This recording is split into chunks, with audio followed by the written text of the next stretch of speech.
महाराष्ट्र और झारखंड विधानसभा चुनाव में वोटों की गिनती शनिवार यानी कि 23 नवंबर सुबह 8 बजे से जारी है। महाराष्ट्र में एक चरण में सभी 228 सीटों पर मतदान हुआ था, जबकि 81 सीट वाले झारखंड में 2 चरणों में मतदान हुआ। दोनों राज्यों के नतीजे एक साथ आ रहे हैं। महाराष्ट्र में 20 नवंबर को सभी 288 सीटों पर 95% से ज्यादा मतदान हुआ, जबकि झारखंड की 81 विधानसभा सीटों पर 2 चरणों में वोटिंग हुई।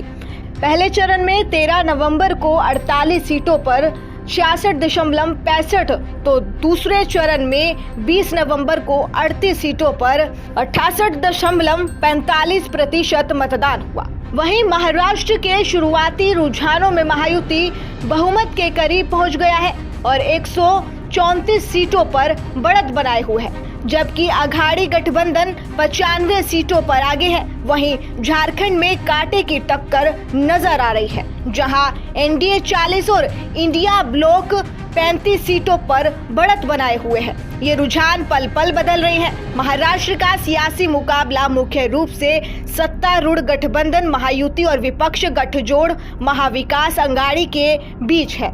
एक और जहां महायुति में भारतीय जनता पार्टी मुख्यमंत्री एकनाथ शिंदे की अगुवाई वाली शिवसेना और डिप्टी सीएम अजित पवार के राष्ट्रवादी कांग्रेस पार्टी शामिल है।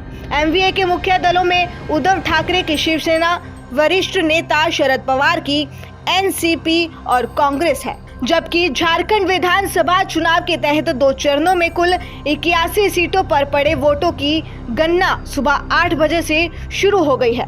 मतों की गणना पूरी होने के बाद ही यह स्पष्ट हो जाएगा कि झारखंड में हेमंत सोरेन के नेतृत्व में आईएनडीए अलायंस की सरकार बनी रहेगी या फिर एनडीए की सरकार बनेगी।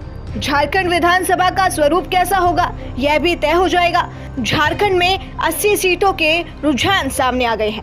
हेमंत सोरेन के लिए रुझानों में बुरी खबर सामने आई है। बीजेपी प्लस 48 सीटों पर आगे है, वहीं जेएमएम प्लस 35 सीटों पर आगे है और 2 सीटों पर अन्य है।